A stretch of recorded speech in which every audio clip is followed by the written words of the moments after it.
जानिए हर सच की कहानी दिनेश ठक्कर की जुबान आपके अपने नेशनल न्यूज इंडिया पर।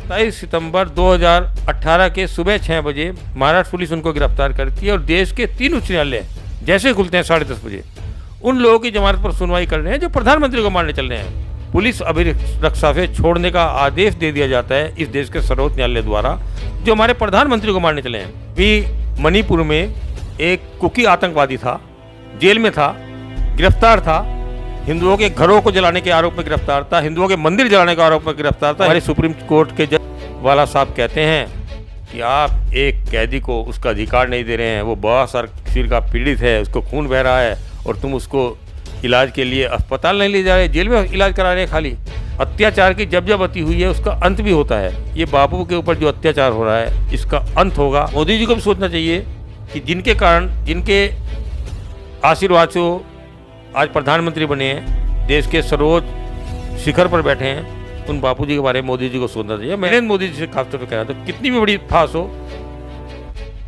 बापू जी वो नहीं है, बापू जी गौतम लल्लखा नहीं है, वो बापू जी रोना विल्सन नहीं है जो तुम्हें मारना चाहते थे। वो पूरा गिरोह पकड़ा गया, 26 लोगों का गिरोह पकड़ा गया। आज वो 26 लोगों का गिरोह जेल से बाहर हैं और बापूजी जेल से बंद है। बापूजी ने तो तुम्हें आशीर्वाद दिया प्रधानमंत्री बनने का, और वो लोग तुम्हारी हत्या कर रहे हैं जो तुम्हारी हत्या करना चाहते थे, जिन्होंने तुम्हारी हत्या की सुपारी ली, जो तुम्हारी हत्या करने षड्यंत्र करते थे, वो जेल से बोले नरेंद्र मोदी। प्रधानमंत्री नरेंद्र मोदी की हत्या करने की साजिश में 27 सितंबर 2018 को महाराष्ट्र पुलिस ने भीमा कोरेगांव गांव मामले में दिल्ली से गौतम लल्लखा को गिरफ्तार किया, फरीदाबाद से सुधा भारद्वाज को गिरफ्तार किया, हैदराबाद से वरवरा राव को गिरफ्तार किया, मुंबई से आनंद तेलतुंबड़े को गिरफ्तार किया। ऐसे ही 6-7 लोगों को गिरफ्तार किया। इस देश की न्यायपालिका देखिए कैसे आतंकवादियों को साथ देती है। सुबह 6 बजे 27 सितंबर 2018 के सुबह 6 बजे महाराष्ट्र पुलिस उनको गिरफ्तार करती है और देश के 3 उच्च न्यायालय जैसे खुलते हैं 10:30 बजे उन लोगों की जमानत पर सुनवाई कर रहे हैं जो प्रधानमंत्री को मारने चल रहे हैं। पंचकुला उच्च न्यायालय, दिल्ली उच्च न्यायालय, मुंबई उच्च न्यायालय, ये सब आप देखिए इस देश में देशद्रोही ताकतों का साथ कौन दे रहे हैं। कानून कहता है कि उच्च न्यायालय में यदि मामला लंबित है तो सर्वोच्च न्यायालय सुनवाई नहीं कर सकता, किंतु 3:30 बजे इन देशद्रोहियों का वकील प्रशांत भूषण सर्वोच्च न्यायालय में याचिका लगाता है। 4 बजे सुनवाई और 5 बजे उन लोगों को पुलिस अभिरक्षा से छोड़ने का आदेश दे दिया जाता है इस देश के सर्वोच्च न्यायालय द्वारा जो हमारे प्रधानमंत्री को मारने चले हैं। ये छोटी मोटी ताकतें नहीं हैं, ये जो ताकतें सर्वोच्च न्यायालय में बैठी हैं ये सब देशद्रोही ताकतें हैं। और तो सोच रहे हैं कि इतनी बड़ी घटना को वो लोग अंजाम देने जा रहे थे तो उनको भी जमानत मिली, लेकिन एक हिंदू संत आसाराम जी बापू जिन्होंने अपना पूरा जीवन हिंदुत्व के लिए लगा दिया, कईयों लोगों की शराब छुड़ाई, कईयों लोगों के व्यसन छुड़ाए, मातृपुत्र पूजन दिवस इस देश को दिया, तुलसी पूजन दिवस इस देश को दिया, लेकिन उनको इलाज कराने के लिए सोचिए, इलाज कराने तक के लिए भी राहत नहीं। एक ऐसा कानून, कैसी न्यायपालिका। ये हिंदू संतों के साथ हो रहा ना, इलाज कराने के लिए राहत नहीं।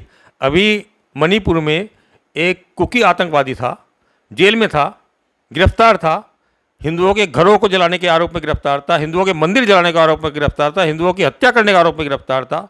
हमारे सुप्रीम कोर्ट साहब कहते हैं कि आप एक कैदी को उसका अधिकार नहीं दे रहे हैं, वो बहुत सारा सिर का पीड़ित है, उसको खून बह रहा है और तुम उसको इलाज के लिए अस्पताल नहीं ले जा रहे, जेल में इलाज करा रहे हैं। खाली ये तो आतंकवादियों के जितने भी पैरोकार बैठे हैं, उनके मसीहा बैठे हुए हैं, उनके हित चिंतक बैठे हुए हैं, पर सुअर का चर्बी चढ़ी हुई है इनकी आंखों पर, ये नहीं देखते। नहीं तो एक सरपंच होता है, एक पंच होता है, वो देखता है जो भी फैसला देता है सब कुछ सोच समझ कर देते हैं। इनको ईसाई ताकतों को दिखाई दे गया, खासतौर से सोनिया गांधी को, कि बापू तो हमें बर्बाद कर देंगे, और बापू ने तुम्हें तो बर्बाद कर ही दिया। ठीक है, तुम बापू को जेल में रखे हो, सोनिया गांधी, तुम्हारे आगे नरेंद्र मोदी भी सरकार भी बापू को जेल में रखे हुए है, तो ये सब ठीक नहीं हो रहा है। देखिए हर अंधियारे के बाद उजाला होता है। बापूजी ने ही मोदी को प्रधानमंत्री बनाया। मैंने बापूजी जिस भाषण में कह रहे थे व्यासपीठ से कि मोदी प्रधानमंत्री बनेंगे, और मोदी प्रधानमंत्री बने। मोदी जी को भी सोचना चाहिए कि जिनके कारण, जिनके आशीर्वाद से वो आज प्रधानमंत्री बने हैं, देश के सर्वोच्च शिखर पर बैठे हैं, उन बापूजी के बारे में मोदी जी को सोचना चाहिए। मैं प्रधानमंत्री नरेंद्र मोदी से और अमित शाह जी से हाथ जोड़ के निवेदन करता हूँ, नरेंद्र मोदी जी से खासतौर पर कह रहा था, कितनी भी बड़ी फांस हो, बापूजी वो नहीं है, बापूजी गौतम नवलखा नहीं है, वो बापूजी रोना विल्सन नहीं है जो तुम्हें मारना चाहते थे। वो तो तुम्हारी हत्या की सुपारी ले रहे थे कि 10 करोड़ रुपया दिया जाए। किसी कोई प्रकाश नाम का नक्सलवादियों का गैंग का लीडर था, रोना विल्सन ने उसको खत लिखा, जो खत पकड़ा गया था। उसमें वो साफ कहता है कि जो हालात हैं उन हालातों में हमको नरेंद्र मोदी की हत्या करनी पड़ेगी, और पूरा गिरोह पकड़ा गया, 26 लोगों का गिरोह पकड़ा गया। आज वो 26 का 26 लोगों का गिरोह जेल से बाहर हैं और बापूजी जेल से बंद है।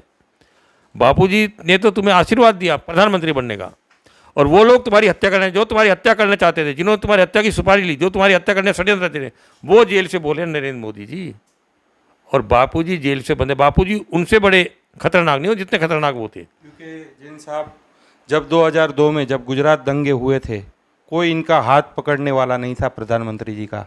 तब बापू के कार्यक्रमों में आकर बापूजी ने तब उनको बोला था कि तुम मुख्यमंत्री तो बनोगे, साथ साथ में आगे जाकर तुम्हें मैं प्रधानमंत्री बनाऊं।